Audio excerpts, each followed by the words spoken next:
Hi, I'm Nancy O'Neill. Today on Suncoast FYI, we talk to Cat Depot's communications specialist, Nicole, Joe Abel, the founder of Fighting for a Cure For, and athlete Stephanie Pappas from Special Olympics Florida and her mom, Colleen.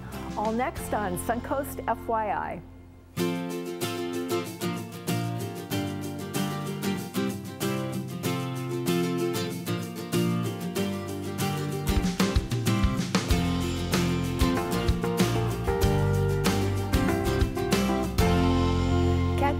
Nicole, communication specialist, joins us with another furry friend looking for that forever home.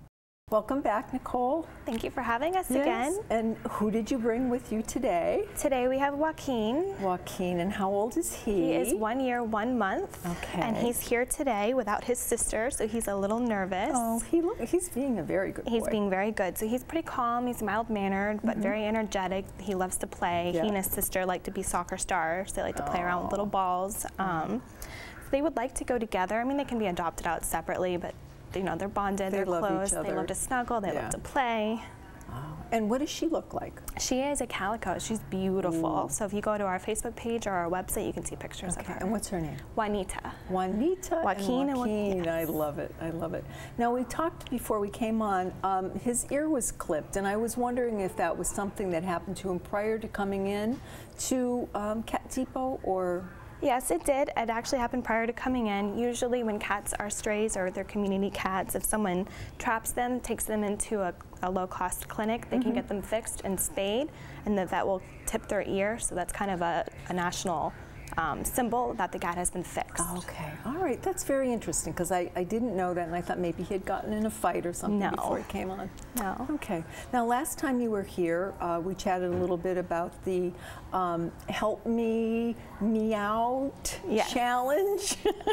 How is that going? It's going really well. Donations are rolling in. Okay. So if you want to help us out, you can donate online. You can call us. You can even come into Cat Depot and do it in person, and then you can see the kitty cats and see the shelter and see where your money's going. Yeah, yeah, and it's wonderful. I mean, you've done so much in there. It's just a beautiful facility that you have, and it really is. Happy home for them until they find that forever home. Yes. You also have an event, an adoption event that you just wrapped up? Yes. Okay. How did that go? Can you give us any details? It went really well. It was called Think Positive. It was an adoption event for our FIV kitties. And FIV stands for Feline Immunodeficiency Virus. It is in the same family as HIV, but they are not the same thing. Cats don't need to be on lifelong medication to prevent it from progressing. It's typically just a suppressed immune system.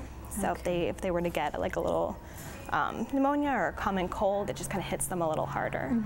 So the adoption program, again, just tying up. So what can you tell us about the positive aspects that you saw from that? So typically with these cats, they're just like all the rest of them, but people get a little bit scared when they hear FIV. They think death sentence, they think AIDS, they think all kinds of other things. That's not true. So we really like to put a positive spin on these kitties and let people know that if you take an FIV positive kitty cat home, it's not a lifetime death sentence. It's not a lifetime of care. Right. So, and what type of care do you have to give them? Just basic preventative. Every month, I mean not every month, every 6 months or every 12 months, just take your cat to the vet, just get them checkups, just like you would with any normal cat. Keep them indoors, and then just keep them on a healthy diet. Okay, so that's, the myth is not to be anything taken seriously. No, it is not. It is not. You can go online, you can Google information about it, and then it's not a death sentence. They often live long, happy, healthy lives. They can live with FIV negative cats. Only about 1 to 3% of healthy cats in the country are infected with FIV, and it typically only passes among feral cats in bad fights with deep bite wounds. So it's not transmitted casually, not through sharing water bowls, not through playing together, nothing like that. Okay, and nothing cross-human No, so it's feline only. Okay, all right. So what does a typical day like for you and the kitties in Cat Depot? So the kitty cats, they spend their mornings waiting for breakfast. Of course. Yes, of course. Then they all get their pods cleaned every day, and then they wait for the adopters to come in at 11, and then they socialize with them, they play with them, they play together. They pretty much have a very happy, stable environment at Cat Depot. So you set up an appointment if you want to come in to You can actually just come in. Walk-ins are always welcome. You can call if you're looking for a specific cat to make sure that they are still available. Okay. And upcoming events, I know you've always got something going on. Anything Always got you'd like something to share going with on. The Help Me Out Challenge is still going on through September 20th, so that's really what we're pushing right now. And then in March, we've got an event called Cattails at the Marie Selby Gardens. Ooh. It's an evening outside, so it's going to be beautiful. So look for some information about that because we are just starting to kick off the planning for that. Okay, wonderful. And anything else you'd like to share with us before we close today? We have a very active Facebook page, very active Instagram page, so if you want to see daily pictures of kitty cats, you can follow us there. Okay, do you have a webcam yet? We don't, but that is a good idea. Yeah, because that would be fun to watch you playing together. Yeah. Okay, well, great. Thank you again for coming. Always a pleasure to see you and your little furry guys. Thank you and so girls. much. Coming up next on Suncoast FYI, we find out about a local event raising money for the fight against cancer, so please stay tuned.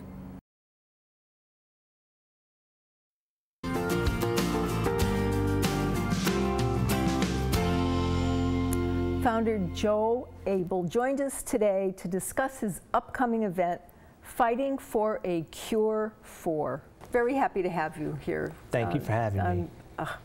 We were having such a wonderful conversation before we came on. I'm a little overwhelmed. You're excited about the event too, aren't you? I'm excited about the event That's what it is. Can you begin by telling us what Fighting for a Cure For is, please? Absolutely. Fighting for a Cure are pro wrestling shows with 100% of everything going right to the American Cancer Society. And when I say everything, it's all the door money, all the refreshment money, everything, all the money that we make off the signed pictures, everything. Everything, okay. And how did Fighting for a Cure For come to fruition, Joe? I lost my mother, my father, my aunt, my uncle, and my grandmother all to cancer. Oh my God. And about 4 years ago, my wife got breast cancer, and that's when I said something has to be done now. And I started fighting for a cure. 4 years ago? 4 years ago. Okay. And you have your own story too. Unfortunately, this year, January, I was diagnosed with lymphoma. So this show hits me even harder than the ones in the past. It has more meaning. Yep. So you're going to put everything into this. So what's in store for Fighting for a Cure For? We have 7 big matches. Yeah. The main event is a 10-man over-the-top rope Royal Rumble style battle royal for the first American Cancer Society Memorial Cup. Wow. And that's all because of you. It takes a lot of people. It's not just me. I know. I organize it. I know you're being very modest. It's a group effort. One man can't find the cure for cancer, but we can do it together. Absolutely, absolutely. Now, all the fighters that you have coming to participate, how did you find them? I've been in the wrestling business for 25 years, 18 here in Florida. And over the 18 years, I've met a lot of great people. Yeah. And every year when they hear Fighting for a Cure, they're eager to jump at the opportunity to be on the show because they know how much, not only it means to me, but what the great cause is. Yep. Now, how much money have you raised thus far for the American Cancer Society? So far, in the 3 previous shows, we've raised $11,000 for American Cancer Society. Wow. And that goes directly, like you said, Cancer Foundation of America, right? The people from American Cancer Society are there at the show, and at the end of the show, we count up all the money, and we present them one big check. Okay. How can our viewers go to help you? Say they can't get to your event, but let's start with how can they help you? On Facebook, okay. Fighting for a Cure 4, there is a donation link. Okay. They can go on that and donate. Any amount helps, whether it's $1, $5. Whatever you can give. There aren't too many people in this world that hasn't been affected by cancer in one way or another. My mom passed away from cancer. I'm sorry to hear that. But cancer is more common now than ever. Right. We all know somebody or a loved one that has passed. So again, $1, $5, any amount. If everybody in Sarasota gave you $1, how amazing would that be? I would be tickled pink. Come on, guys, come on. We can do that. You know, it's not even the cost of a cup of coffee anymore. Anyways, tell us about, you have special guests going to be participating with you too. Not only do we have wrestlers, but we have crime fighters to help us fight cancer. Batman, Robin, the Riddler, and Harley Quinn will be there. Who's Harley Quinn? Harley Quinn is from, she's from one of the movies that were out. Okay, Harley Quinn is a girl. She's a girl fighter. Correct. All right. Now, are they going to be wrestling, or are they just going to be, you know? They're going to be corralling around, taking pictures and signing autographs. For a small donation, you can have your picture taken with them. Whatever amount you want to give, I'll leave it up to the people. They can have their picture taken with them. Also, we have former WWE superstar Typhoon / Tugboat. Wow. / the Shockmaster, all rolled into one. He's going to be there signing pictures and autographs. Okay, now where does this wonderful event take place? It takes place at the Venice Community Center on South Nokomis Drive in Venice. All right, and when is it? Give us a date and a time. Saturday night, August 26th. Okay. And bell time is 7 p.m. Doors open at 6. Okay. So is there seating for people to have drinks and food, or is it really just kind of the wrestling match and the meet and greet with the Avengers? There are plenty of seats. Okay. Plenty of tables around. Okay. We will have food and drink and beer. Okay. And there's a cost to get in associated with it? There's a cost to get in. General admission is $10. The front 2 rows are $20. Okay. That's quite a deal at any cost. And you can get your tickets at the door. Okay. And not online or not Facebook, online, just at the door? Just at the door. Okay. We also have a lot of signed merchandise by former wrestlers, big name wrestlers that we will have at the show as well. Okay. Correct. Good. So you got a lot going on that night. Yes. So one more time, Venice Community Center. Saturday night. August 26th. And the times? 7 p.m. 7 p.m. Great. Thank you. Thank you for having me. Pleasure meeting you. Coming up next on Suncoast FYI, we talk about the upcoming Standup Paddleboard Championship at Nathan Benderson Park. So please stay with us.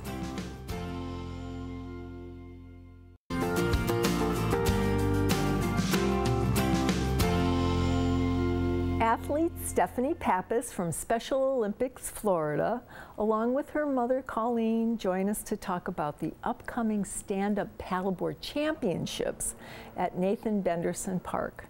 Hey, how fun. Okay, so we were talking earlier. How did you get started in paddleboarding? From my mom. From your mom. And how did that all start, Mom? Well, actually, Dorothy Barillo, who's our head coach in Lee County, asked us, because Stephanie had already been swimming for the first year when we moved here, and she thought she might be good at paddleboarding, and they were just starting to grow the sport in Florida. Yeah. Now, paddleboarding, it takes every part of your body, right? So swimming's been really good for you, right? Yeah. Yeah, yeah. And how long have you been swimming? 4 years. 4 years, and you started paddleboarding about the same time? Wow. And I know we talked about, you know, different divisions that take place at this event, and there's 4 different divisions that you can go to, and you've moved up in divisions, right? So what are you doing now? What division are you in now, Steph? Level 1. Level 2 1. miles. 2 miles. That's an awfully long time to be on a paddleboard. Do you know how long that takes you? No, Mom? Well, the first time she did the 1.5 miles, she was back in 13.5 minutes, I believe, and everybody else took about 21 minutes. Wow. So you came in first?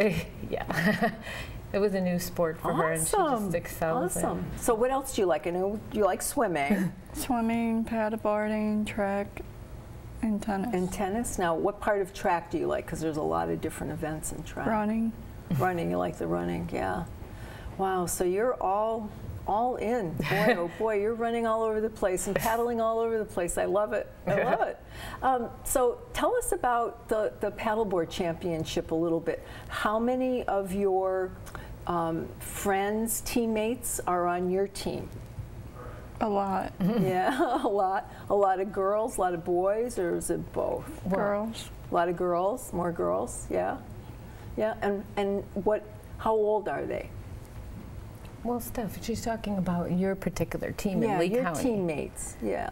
Like 30s. No, not for paddleboarding. For paddleboarding. There's just a few on your team this year. Yeah. You're maybe thinking about track and tennis and stuff, but for paddleboarding, it's just a growing sport. Okay. So we're trying to get more athletes involved with it. And how would we do that? How would we get some people that were involved, that wanted to be involved in paddleboarding? How would they do that? Talk to Coach Mark. Talk to Coach Mark and Linda. And Linda. And Coach Dorothy. And Coach Dorothy. So they've been your coaches now for the past 4 years, right? And I know they're very excited about this upcoming event, because I watched it on your Facebook, your event page, where it showed all of the going in between all of these buoys, right? So you just don't go straight. You have to navigate a course when you go around? Okay.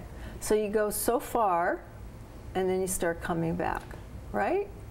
Great. And what happens when you get to the finish line? I get up, try take my leash off, and then start running with my paddleboarding paddle. You have to run with your paddle to go back? To the finish line. To the finish line. And is there a checkered flag there, or somebody yelling and screaming? Yeah, yeah. Mom's standing there, right? Yes. She's real happy. Yeah, everybody's cheering. Special Olympics is wonderful because they all encourage each other. Now, high five. But there's events going on all of the time. Again, on the website, it showed you have a lot of swimming events going on all the time, right? So tonight you're going to go swim, because I know your mom was saying paddle.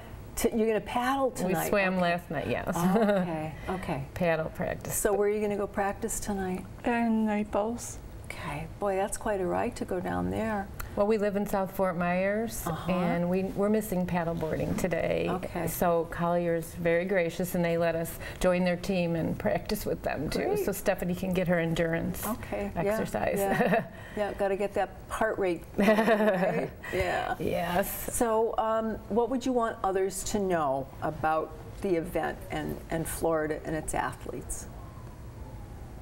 What do you think? You love Special Olympics. She talks about it all the time. We put Facebook posts so people can see. Okay.